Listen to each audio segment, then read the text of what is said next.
So it is Friday, October 16th, 2020, and I wanted to let people know, we're still getting people inquiring about advertising with the African History Network and on the African History Network show.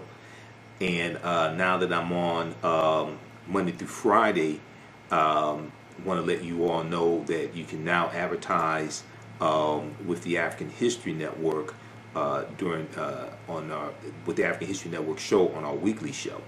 Okay, so email us at customerservice@africanhistorynetwork.com, customerservice@africanhistorynetwork.com.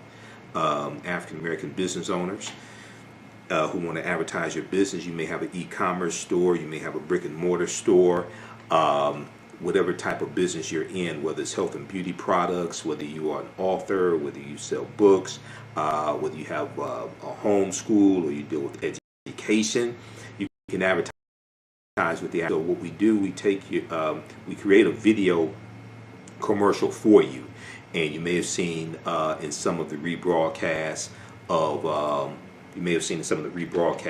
our shows, you see the new video commercials. Okay, most of those I created. I do the voiceover, and you can send me a script.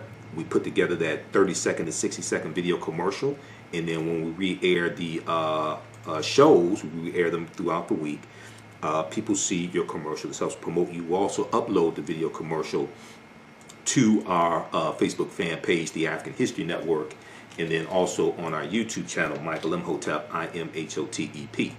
All right, African American business owners, post the name of your business here on the thread of the broadcast also. And email us at customerservice@africanhistorynetwork.com, customerservice@africanhistorynetwork.com, and we'll let you know how you can advertise with the African History Network. We can get you up and running today. So you'll get the video commercial, and then also our broadcasts are in audio podcast format as well. So we're on 9 different audio podcast platforms. We're on Blog Talk Radio, iTunes, iHeartRadio, Stitcher, Castbox, Acast, TuneIn. So when people listen to the audio podcast of these broadcasts, they'll hear your audio commercial as well. Okay, so you may have an upcoming conference or a virtual conference. I know, I usually speak out of state once a month or something like that. All that's been basically canceled, but people are having virtual conferences. You may have a virtual conference that you want to promote. You may have a restaurant, catering business. You may sell African jewelry, African clothing, African garb, etc. T-shirt company. Email us at customerservice@africanhistorynetwork.com. Now, a lot of people oftentimes say, well, when we look at other ethnic groups and races of people, we look at Arabs and Chaldeans and things like this. They have and Asians, they have a history of entrepreneurship. Okay, well, when we study our history, African people, we have a history of entrepreneurship as well. And when we look at the first economies, when we look at the great African civilizations that we love to talk about, whether we talk about ancient Kemet or ancient Egypt, whether we talk about Ta-Nehesi or Nubia or Ta-Seti, if we talk about Ethiopia or Abyssinia, we talk about Great Zimbabwe, things like this. We go into West Africa and we deal with Ghana, Songhai, and Mali. When we deal with these great African nations in these societies, we're going to see that they have some type of economic system. We're going to see they're engaging in commerce, they're engaging in trade. They usually have some type of African marketplace as well, okay? And we see that they're going to have control of land. They are involved in agriculture. They're growing their own food. They're not relying upon Asians and Arabs and Chaldeans to feed them, okay? They may engage in commerce and trade with other ethnic groups, other races of people, but they have control of land. They are engaged in agriculture.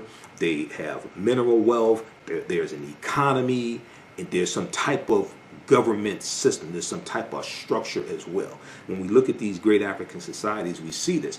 So in all actuality, we know that African people are the first farmers.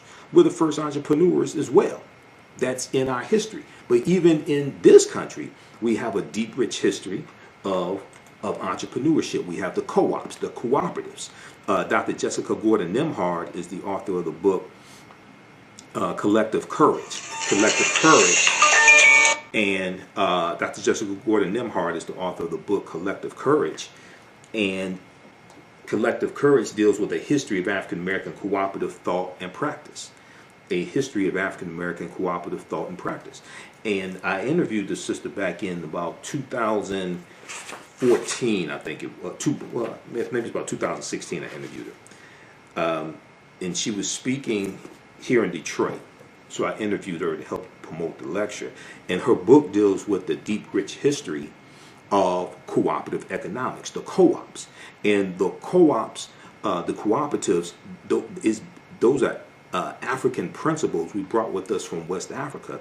And you're dealing with these cooperatives, like whether it's the Colored Merchants Association, whether it's things like the Colored Farmers National Alliance and cooperative unions.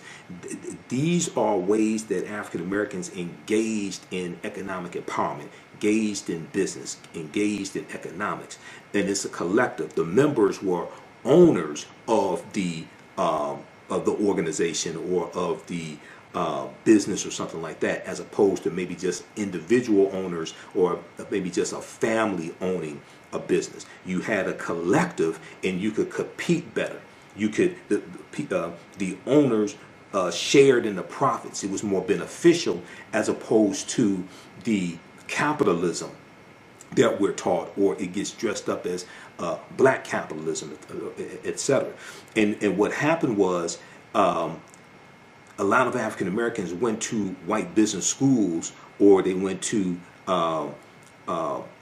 business schools at HBCUs that taught white business principles, and we then brought those white business principles back to the African American community, okay, and tried to use them. And for the most part, for the community in general, they don't work like the cooperatives did. They may work for your family, they may work for you individually, but the cooperatives were different. So when we look at things like the Colored Merchants Association, right? The Colored Merchants Association was created right around 1928, 1929. It comes out of the National Negro Business League. And this was an association of African American grocery store owners, so that they could work together, pool their resources together, learn marketing tactics, learn better accounting principles, buy in bulk so they get a lower economies of scale and better economies of scale, and they could better compete against the chain stores, the growing number of chain stores, the Kresge's and the Woolworths and A&P, things like this. This is the Colored Merchants Association that comes out of the National Negro Business League, and that National Negro Business League was founded by Booker T. Washington, okay, right around 1900. All right, so we have a deep, rich history of these co-ops. When we look at things like the Colored Farmers National Alliance and Cooperative Union, this was founded in 1886 in Texas. Okay, 1886 in Texas. It only lasts 5 years, but they grow to about 1.2 million members. Okay. Now, a lot of people haven't heard about this because oftentimes when we deal with this history, the cooperatives, the co-ops are left out. We had things like the Free African Society of 1787. We're going to have, even when we go back to slavery, we're going to have many cooperatives that are helping buy people out of slavery, helping pay for burial costs, etc. You know, we were doing crowdfunding before it was called crowdfunding. This is all in our history. These are all principles. So when you hear me talk about Dr. Leonard Jeffries and Professor James Small, two of my teachers, and when they teach, they talk about the pyramid principle. And we look at the three sides of the pyramid. The foundation is African history and culture. And it's African history and culture that gives us our VIPs, our values, our interests, and our principles. And this gives us a cultural paradigm that we see reality through. And then this helps define reality for us. And then the two sides of the pyramid are economic empowerment and political empowerment. Well, your history and culture influences how you engage into those economics. Okay, are you dealing with economic empowerment, engaging in economics from a cultural perspective, or are you dealing with it from a perspective that has been imposed upon you? Yes, we do. Yes, we live in a capitalistic society, but how do we engage in that capitalistic society? So when we look at the Colored Farmers National Alliance and Cooperative, they were formed in 1886 in Texas, despite the fact that both African American and white farmers faced great difficulties due to the rising price of farming and the decreasing profits that were coming from farming. The protective organization known as the Southern Farmers Alliance did not allow African American farmers to join. So a group of African American farmers decided to organize their own alliance to fill their need. The CFACU, Colored Farmers National Alliance and Cooperative Union, operated under fear and harassment by white farmers, but managed to operate several cooperatives in the late 19th century before having to disband.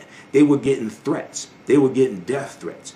Okay? So they had to disband. When you research this, you're going to see a lot of these cooperatives, they got attacked.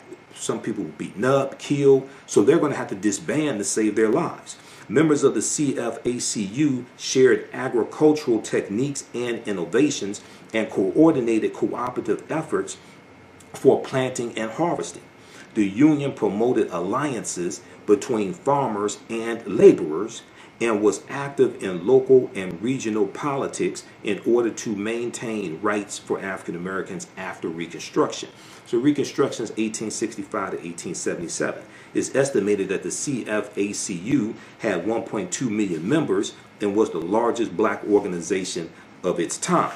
Okay, and when we look at different African principles, when we look at cooperatives, for instance, Motown. Berry Gordy started Motown with $800 that he borrowed from his family's co-op in 1959. His family had a cooperative. He borrows money from the cooperative to start Motown Records. When we look at the Susu system, okay? Now, it's not I ain't talking about the Susu that's floating around now in the city. I'm just talking about traditionally. It's not an endorsement of stuff floating around now. But in parts of West Africa and the Caribbean, an ancient version of cooperative economics exists called Susu.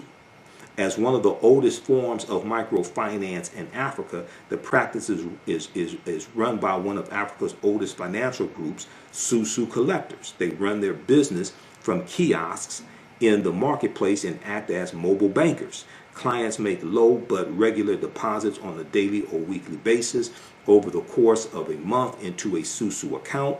At the end of this period, the Susu collector returns the accumulated savings to the client but keeps one day's savings as commission. Susu collectors may also provide advances to their clients or rotate the accumulated deposits of a group between individual members. Today, Susu collectors provide many West Africans who would otherwise be denied credit with access to money. They need to start up small venture projects that in many cases benefit the community as a whole. In the United States, black immigrants from the Caribbean have enjoyed one of the highest economic growth rates using a form of the Susu and leveraging this practice to establish successful credit unions. So when we look at credit unions are one of the most well-known forms of a cooperative, because when you belong to a credit union, you are a member as opposed to a bank. You are a member, okay? So you as opposed to just somebody who has an account with the credit union, as opposed to somebody who has an account with a bank. With a credit union, you are actually a member, okay? So it's different. A credit union is a form of a cooperative as well. AtlantaBlackStar.com has a good article from 2013, 5 historic examples of cooperative economics, Ujamaa, that advance the black community. And then also check out this book here, Collective Courage, A History of African American Cooperative Economic Thought and Practice from Dr. Jessica Gordon Nemhard. Okay, so check your local African American business, local African American bookstore for that book. But oftentimes when I hear, not my degrees in business administration with a major in marketing from Wayne State University here in Detroit, a lot of times, when I've done business consulting for 7 years, I managed African American companies. We had contracts with City of Detroit, County of Wayne, State of Michigan, and in teaching entrepreneurship, a lot of times people don't know. A lot of times African Americans don't know our deep, rich history in economic empowerment, entrepreneurship, and principles we brought with us from Africa here as well, but don't even understand what we were actually doing during slavery. Okay, and then during Reconstruction. So we have a deep, rich history of this. So once again, you can email us at customerservice@africanhistorynetwork.com, customerservice@africanhistorynetwork.com, African American business owners. You can advertise with the African History Network on the African History Network show. We're on Monday through Fridays now, and then what we do, we take your 30-second to 60-second video commercial, and I'll create a video commercial for you. So when you see some of the rebroadcasts of our shows, you see the video commercials in there. Black History Mobile Museum 101 is one of them. A lot of those video commercials, I'm the one that puts them together. I do the voiceover. You send me a script, we put that together, and then when we re-air these broadcasts, you see those commercials in there. And then also in the audio podcast format of our broadcast, we'll have your audio commercial in there as well.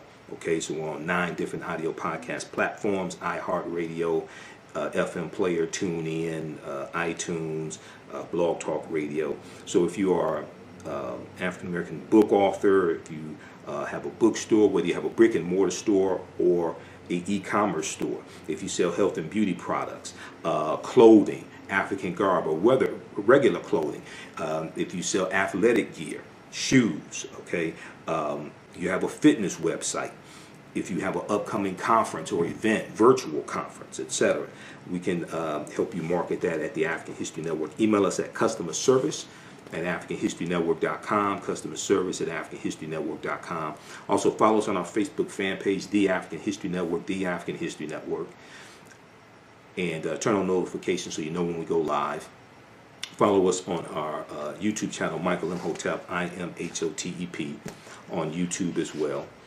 And check out this information dealing with the cooperatives, but also understanding our history when it comes to entrepreneurship and economic empowerment. That's always been part of the of our movements, okay? Whether we talk about Marcus Garvey, even when we talk about the civil rights movement, that is the cooperatives were part of the civil rights movement.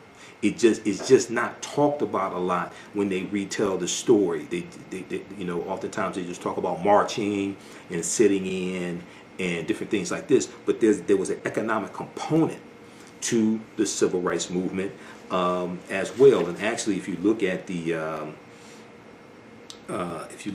article from Vice.com, Vice.com, how black co-ops can fight institutional racism. How black co-ops can fight institutional racism. It's an interview with Dr. Jessica Gordon Nemhard, and on page 6 of the article, the question was asked by the interviewer: what role has cooperative economics played in black communities in the U.S.? And she responded, African Americans have engaged in some form of collective economics throughout our entire history in America. Sometimes it was tilling kitchen gardens on Sundays when we weren't working as enslaved people and sharing the produce. Sometimes it was putting in dues to bury loved ones. By the 1700s and 1800s, we had more formalized systems of collective economics that were more enterprise driven, like insurance companies and collective farming. Eventually, we had collective grocery stores, like going back to the Colored Merchants Association in 1928, 1929. Okay, it was a cooperative of African American grocery store owners. Eventually, we had collective grocery stores, credit unions, and health care. Europeans eventually recognized the model around 1844, and it formally came to the U.S. African Americans then started forming official co-ops in the 1860s and 1870s. Okay, so Civil War is 1861 to 1865. 13th Amendment is ratified December 6, 1865. 1865, 1877, you have this period of time called Reconstruction, when putting the Union back together, rebuilding the South that was devastated because of the Civil War. And then we have the 14th Amendment, where we had the Civil Rights Act of 1866, which is giving rights to African Americans. The 14th Amendment of 1868, which gives citizenship. The 15th Amendment of 1870, which guarantees the right to vote to African American men, not women, but African American men. Okay, so you have this period of time. You have the Force Acts, F-O-R-C-E, the Force Acts of the 1870s, like the Ku Klux Klan Act of 1871, which is a federal law that is designed to really attack the Klan. Okay, and there's the Ku Klux Klan Act of 1871. So you have all this taking place. You have African Americans owning land, acquiring land. You have us winning seats in Congress. Most of them in the House of Representatives. You're going to have 2 in the Senate, okay, U.S. Senate. So all this is taking place during Reconstruction. So by the 1880s, labor unions were actually helping workers to start their own co-ops, and African Americans were involved in that too. So they were asked the question. She was asked the question: did co-ops play a role in the civil rights movement? She said it was what I call a silent partner to the movement. This was done by. She said this was done by blacks. So it's going to be a silent partner in the movement. Okay. The co-ops. Okay, so check out the rest of this article here, and we know that economic boycotts were part of the civil rights movement, but you're also going to have a component where you have co-ops helping raise money for the civil rights movement, and you have African American businesses, etc. You have people like A.G. Gaston, who was a life insurance titan, business owner. You're going to have him putting up money to bail civil rights workers out of jail. All different types of things like this are going to take place. So oftentimes when the stories get retold, these different aspects are left out of it, the economic component. But another aspect is left out is the armed resistance, the armed self-defense when it comes to the civil rights movement as well. So that's why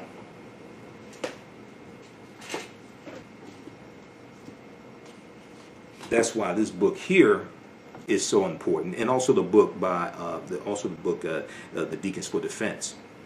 That's why this book right here by Professor Charles E. Cobb Jr. is so important. This nonviolent stuff will get you killed. How guns made the civil rights movement possible, because this talks about how if it had not been for Negroes with guns, there would not have been a civil rights movement, because it was Negroes with guns, it was African Americans with guns who were protecting the civil rights workers while they're engaging in that nonviolent direct action. Okay, and when I interviewed Dr. Hassan Kwame Jeffries back in about June or July, okay, and he's a nephew of Dr. Leonard Jeffries. He's an associate professor of history at Ohio State University.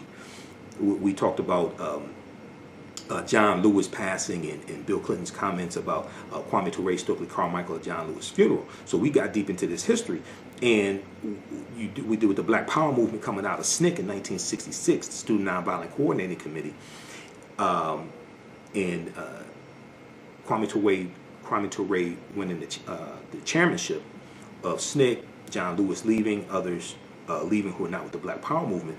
But we dealt with how you had African Americans with guns protecting the civil rights movement. Even before the Deacons for Defense and Justice is founded in 1964. I mean, we go back and look at Dr. King. Dr. King owned guns until Bayard Rustin convinced him to get rid of his guns. But in 1956, Dr. King tries to get a concealed pistol license in Montgomery, Alabama, because he's getting death threats during the Montgomery bus boycott. Okay, so when Dr. Jessica Gordon Nemhard was asked, did it play a role in the civil rights movement, she said it was what I call a silent partner to the movement. This was done by blacks partly to survive outside of U.S. capitalism, which was so exploitive.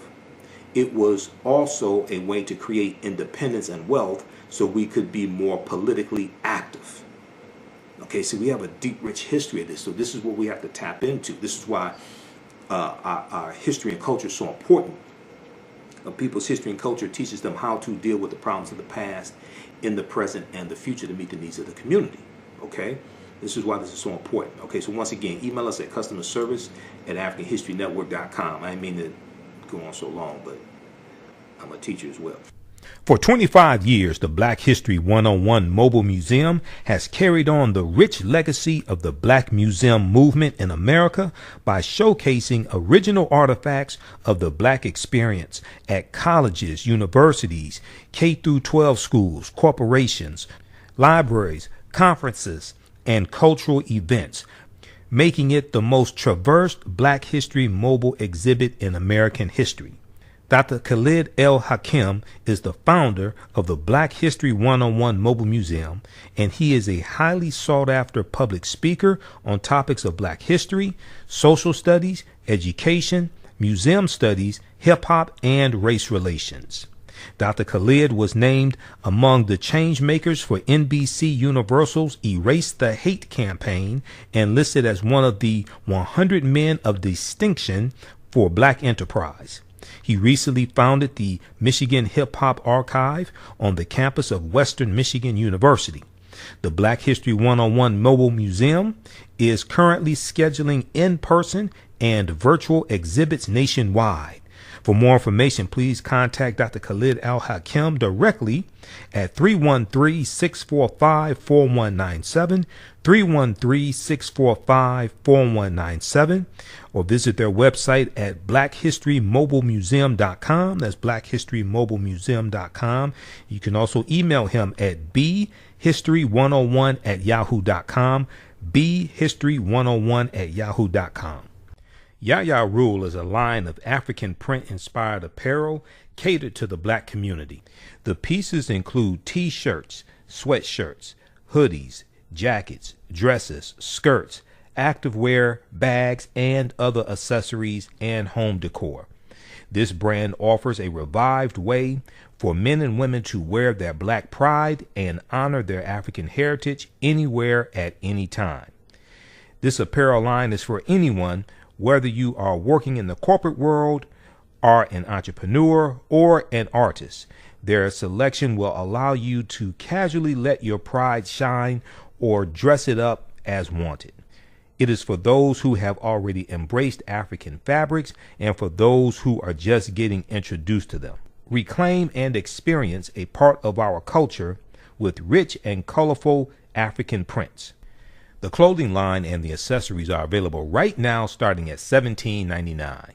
For more information on the new items and accessories, visit yayarule.com. Email us at customerservice@AfricanHistoryNetwork.com, customerservice@AfricanHistoryNetwork.com. Post the name of your African American owned business here. We've got shops or Be Glam. Okay, shops or beglam.com. That's Lanisha. We've got, let's see here, what we have here.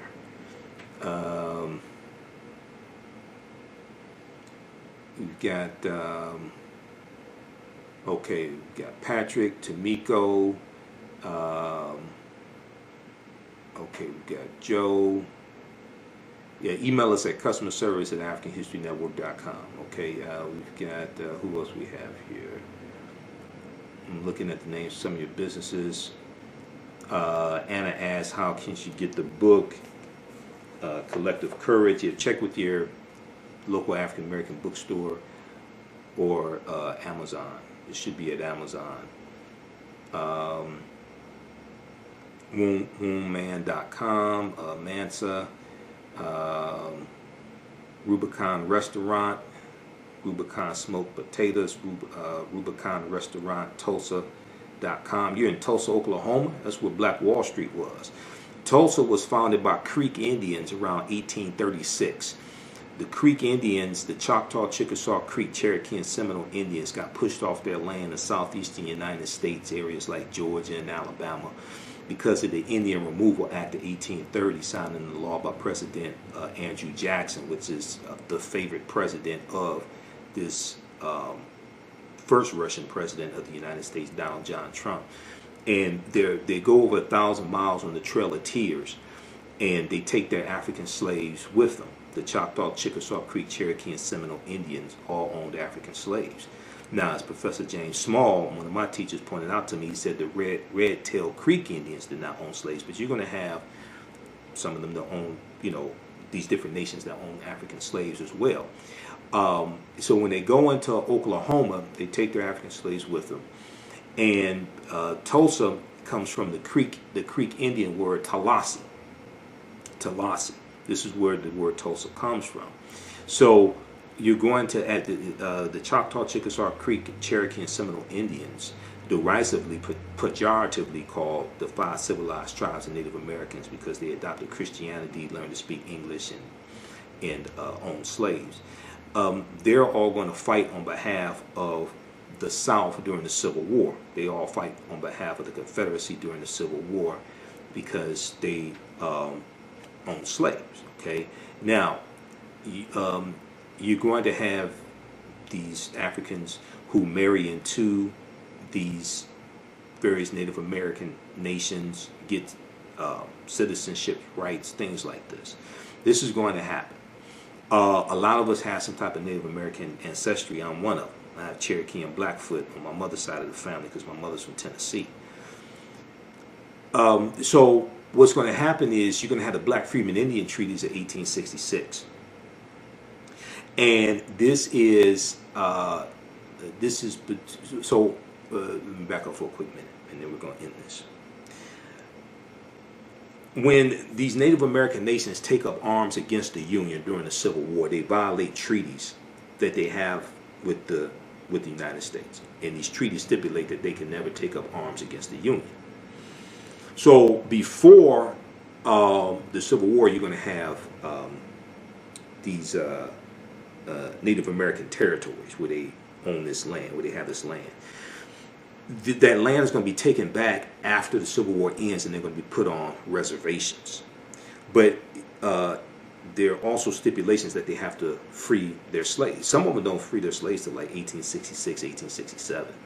Because they did, in vogue said, give it up, turn it loose. They didn't want to give it up or turn it loose, some of them. Now, this is not, I'm not saying that we should hate Native Americans. That's not what I'm saying. I'm dealing with their history. I don't want people to misunderstand what I'm saying, because many of us have Native American blood. Many of us, there are black Indians that exist today. There are black Indians, and we saw that the Cherokee stripped the black freedmen in 2011 of their citizenship rights in the Cherokee Nation, and those black freedmen are going to sue to get their citizenship rights back in the Cherokee Nation, get their full rights, etc.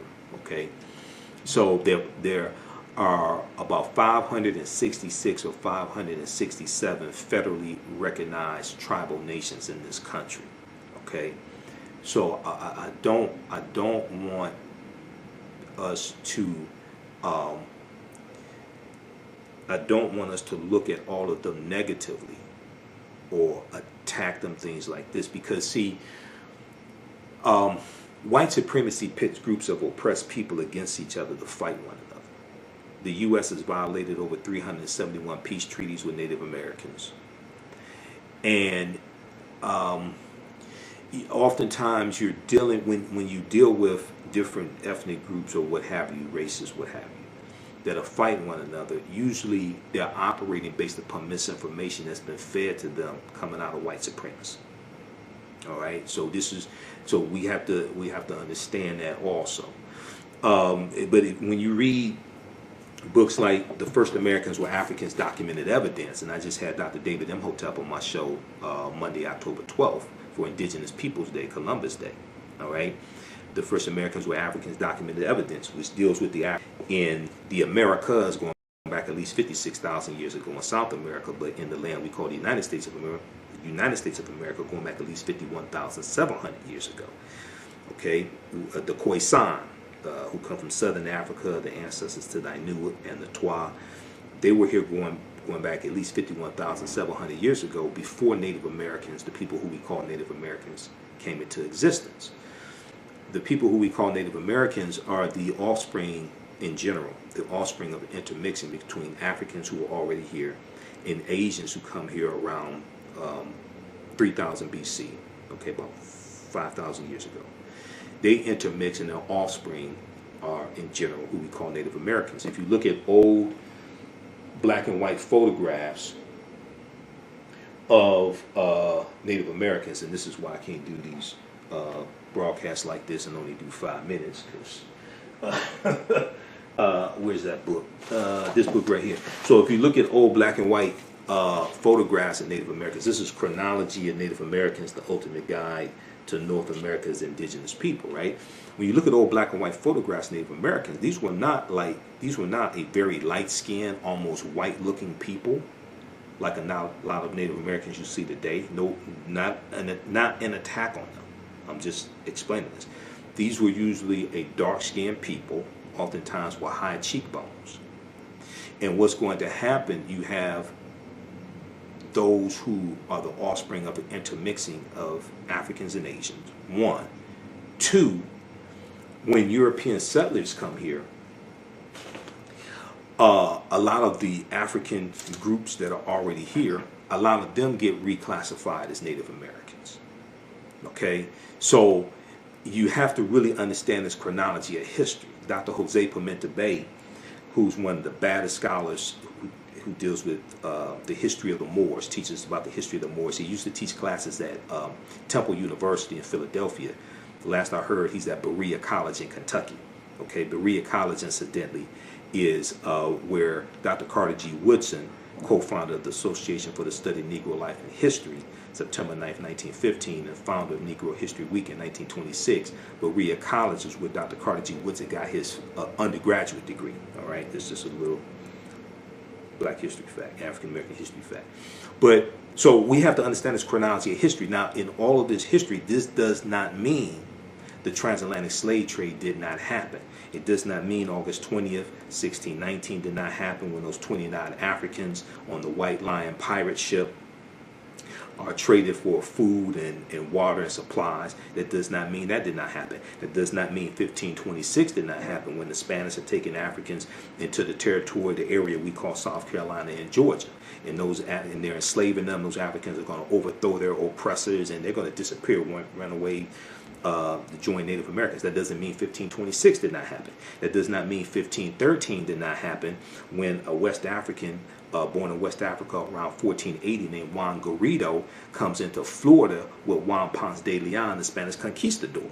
He was African. That's probably the first person of African descent that we know of by name. Okay, even Dr. Henry Louis Skip the Truth Gates talks about Juan Garrido.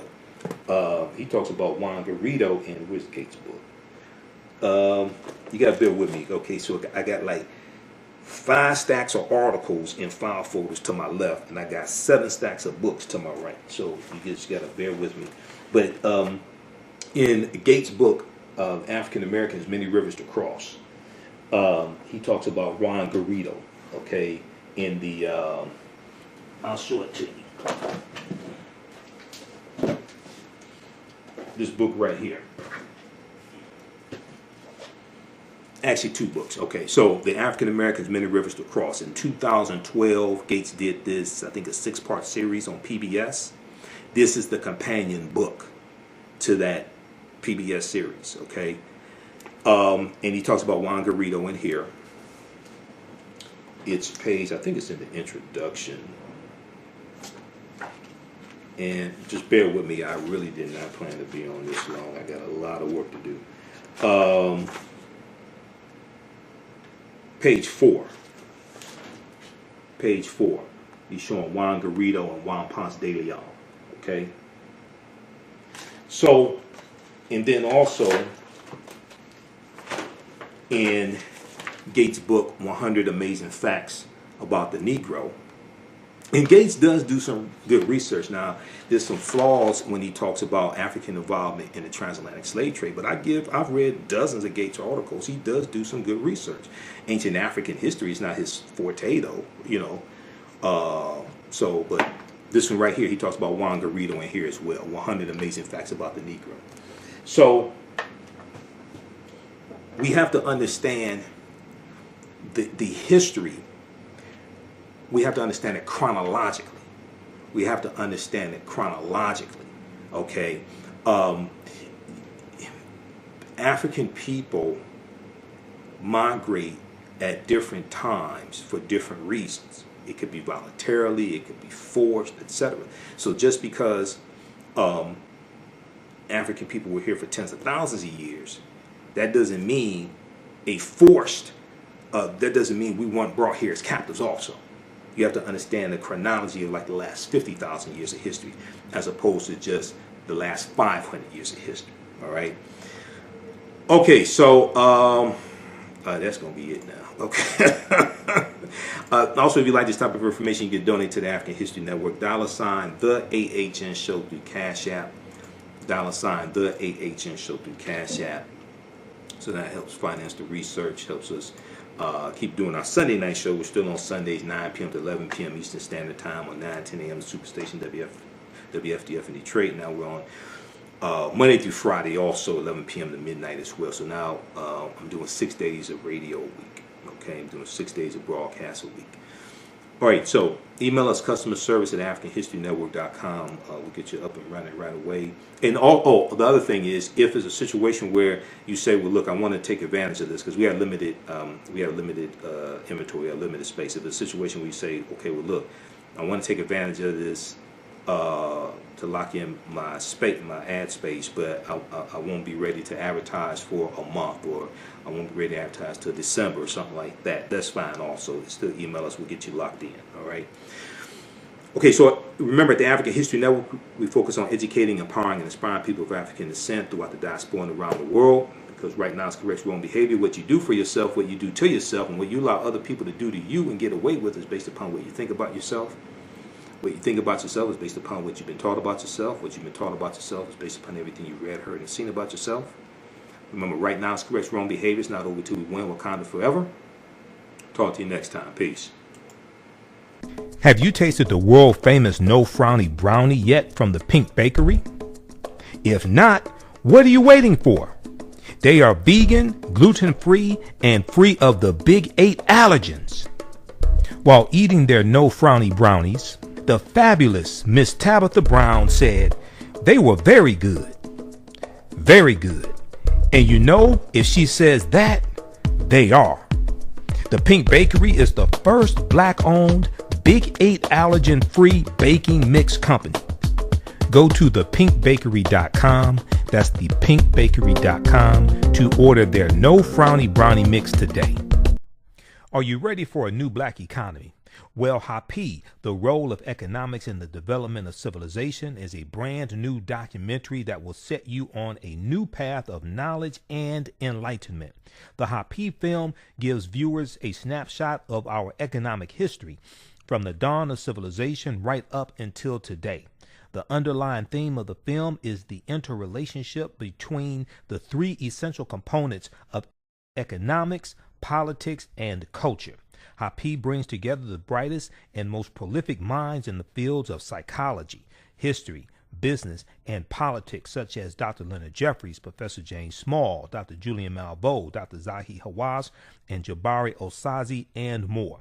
Together, they deliver a message of cooperative economics, financial independence, and a pride that we can all be inspired by. The film is on sale now. It's streaming on all digital formats, or for DVD, please visit Happy, H-A-P-I, happyfilm.com. Use offer code HAPPY, AHN, for a 10% discount. Gain knowledge in minutes with Blacklist Ed. Blacklist Ed is an app that provides insightful summaries of books pertaining to the Black experience. As Black people, we know the importance of reading books to discover our incredible contributions to world history, to uplift our self-esteem, and to empower ourselves for our relentless fight for social justice. Unfortunately, with our busy lives, it feels like there is never enough time to read a book. Fortunately, there's a solution. With Blacklist Ed, their app provides key insights from best-selling books about the Black experience, therefore saving you time, increasing your knowledge, and empowering yourself through inspirational and actionable ideas. You can read or listen on the go. Start your free trial today by going to blacklisted.com. That's Black without the C, BLAK. Or you can download the Blacklist Ed app from the App Store or Google Play. Blacklist Ed, empower yourself.